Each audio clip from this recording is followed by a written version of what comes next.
Yo man, look, we back with another reaction, right? Today's video we're reacting to is BuzzFeed Unsolved cases that are now solved, right? I have watched a few of the BuzzFeed videos, right, of the unsolved ones, and they're very interesting, but apparently there's some that are now solved, right? We're about to find out what which cases those are, and yeah, I'm gonna be reacting to that, and y'all already know what to do. Y'all like, comment, subscribe, right? Watch the full video, alright, and yeah, without further ado, let's get straight into the video. There are 5 cases from BuzzFeed Unsolved which have now either been fully or significantly solved, and we're going to begin by looking at Forrest Fenn's treasure, which finally came to a full conclusion back in June 2020. Ryan and Shane investigated the mystery 2 years prior in September 2018, during which they explained that world-renowned treasure collector Forrest Fenn had hidden an actual treasure chest somewhere in the Rocky Mountains, which contained over $1 million worth of valuable antiquities. In Forrest Fenn's memoir, Bro, imagine finding that.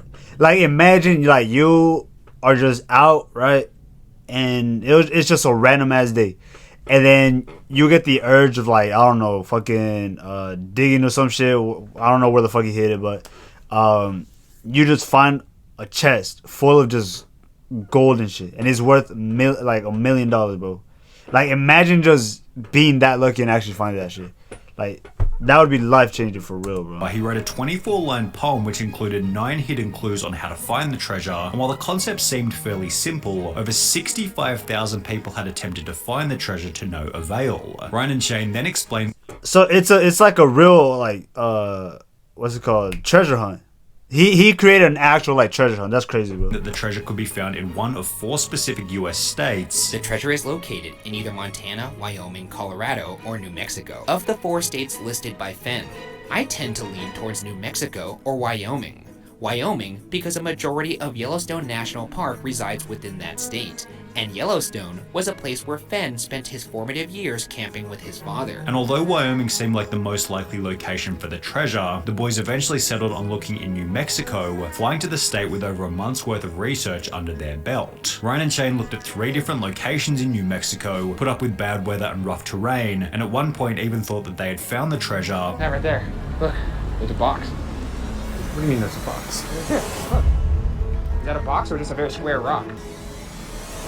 That is a very, very square rock. However, the trip ultimately ended with the boys leaving empty-handed. I think we may just have to come to terms with the fact that we're not going home with treasure. And the location of Forrest Fenn's treasure remained a mystery.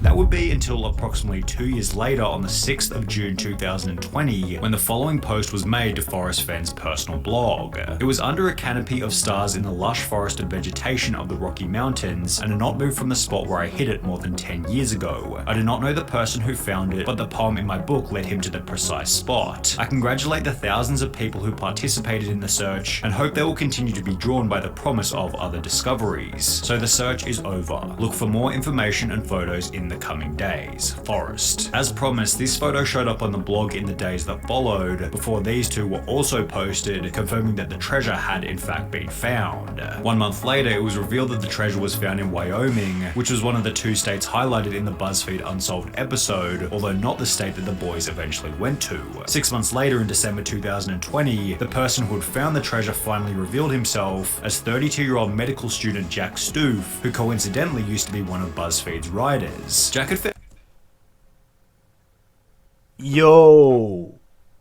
The coincidence on that, a BuzzFeed member, an ex-writer, and they were the person to find it.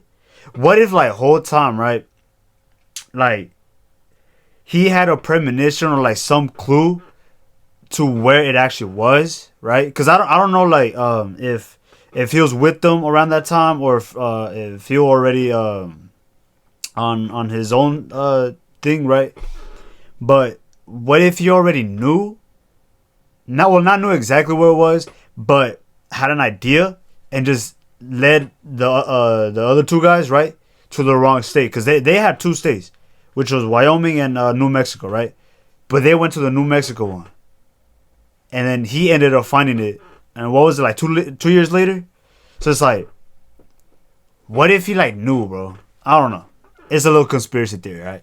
For y'all who like found out about the case in 2018, the same year that Ryan and Shane investigated it, and stated that he thought about it for at least a couple hours a day every day since he learned about it, also adding that he planned on selling the treasure to pay off his student loans. The treasure went up for auction on the 13th of December 2022, and after a whopping 1,643 bids, eventually sold for an impressive 1.3 million US dollars. And while it took over 10 years for someone to eventually find the treasure, this is nothing when compared to the boy in the box, who was recently identified after 65 years of mystery. Ryan and Shane covered the boy in the box back in August 2017, with the major details being that in 1957, a box was found on the side of a road in Philadelphia, Pennsylvania, which contained the body of a boy between 4 and 6 years of age. The box had serial numbers on the outside, a blanket on the inside, and items of clothing scattered around it. However, despite having access to numerous pieces of evidence, authorities were unable to identify who the boy was. For this reason, the boy was buried with a gravestone reading "America's Unknown Child," which accompanied a sign on the street where the boy was found reading, "This unknown child became known as the boy in the box. He has never been identified. His case remains open. He is now called America's Unknown Child." His body had been exhumed on two separate occasions in 1998 and 2019, with the goal of running his DNA through genealogy databases. The 1998 test was unsuccessful. However, by 2019, testing had become significantly more advanced, and while the victim's DNA was so degraded that it took 2.5 years of work to be able to extract enough data to perform the genealogy, on the 8th of December 2022, the boy in the box was identified as Joseph Augustus Zarelli. His DNA was uploaded to genetic databases, which led detectives to relatives on his mother's side. After pouring through birth records, they were also able to identify his father. They also learned that Zarelli's mother had 3 other children. Police refused to speculate on who killed Zarelli, though they noted, "We have our suspicions," meaning that while this identification is extremely fresh at the time of making this video, it's possible that the case could be fully solved sometime in the near future.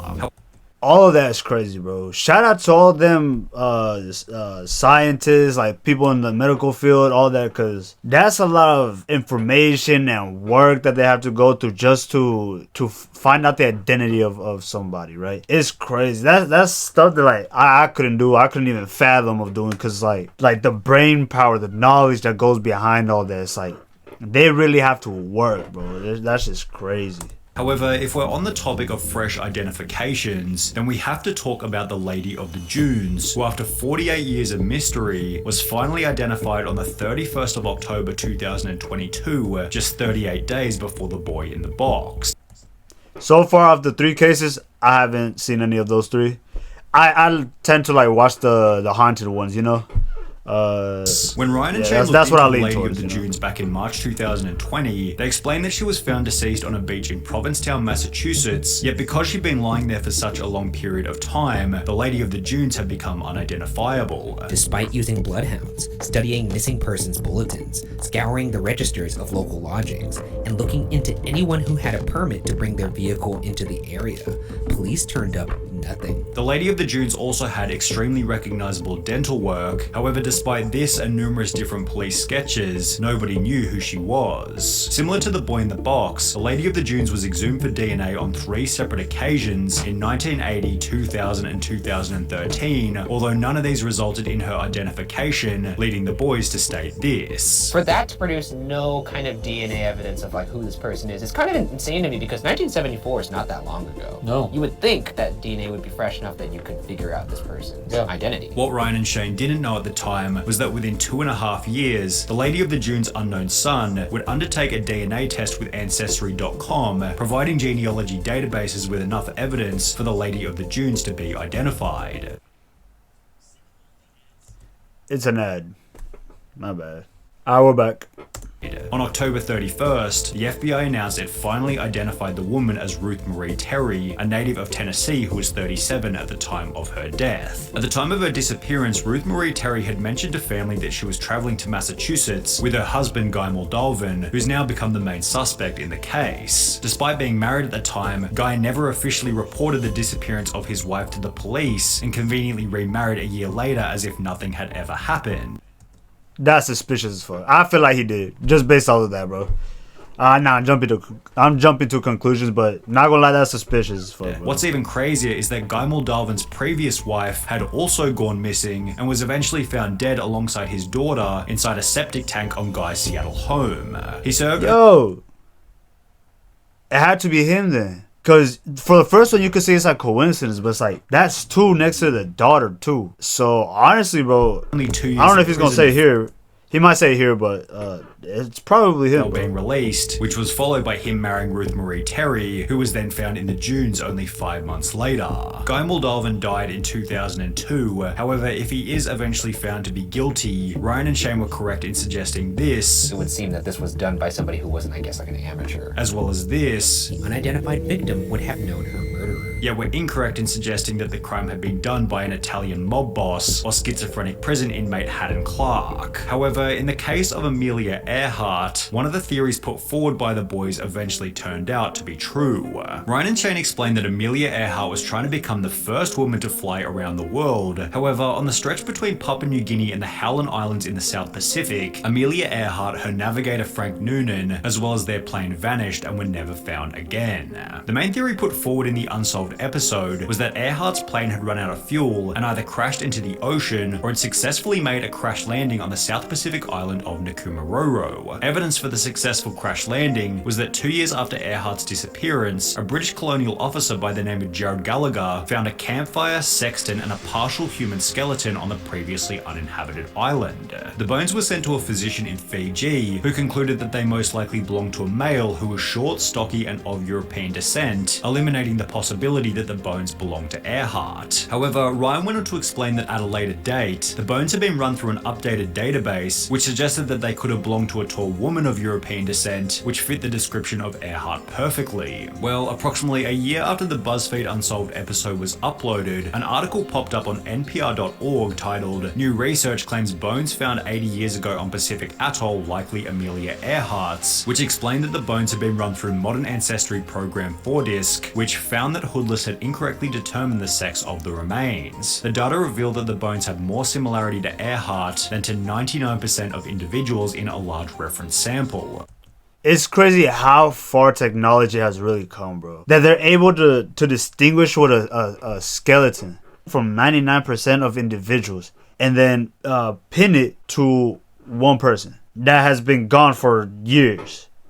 Like, that's crazy how far technology and like how advanced it really is, bro. That's why I feel like there's so much we just don't know, bro. And I'm not gonna speak on that, but bro, come on now, let's just keep it a stack, bro. We don't know shit for real, bro.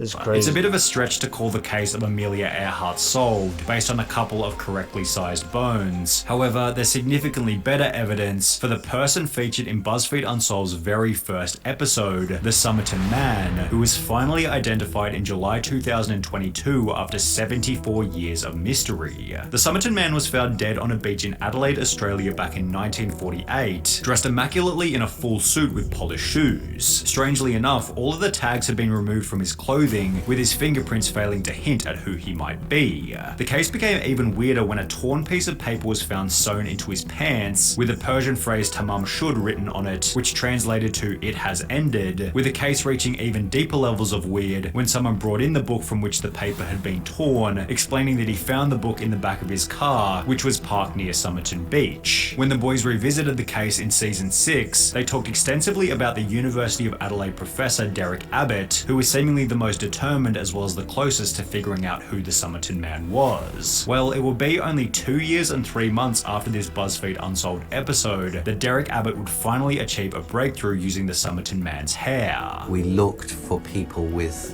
no date of death on that tree.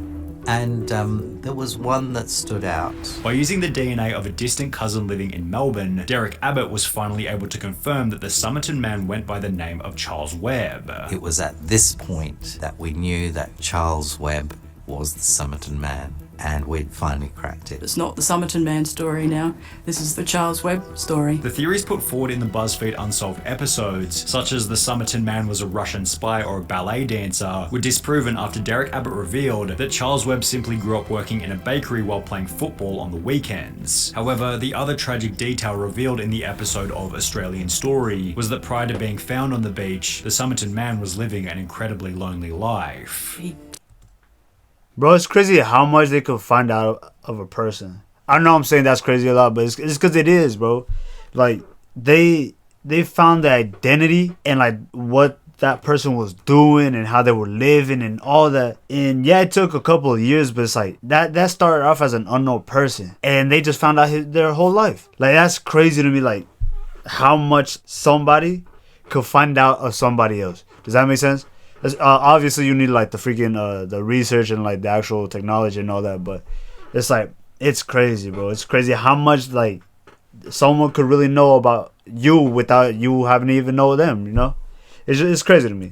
Didn't have any friends. Not at all a happy person. Turns out that Charles loved to write poetry, and his favourite subject that he would write about was death. This story... You see what I'm saying?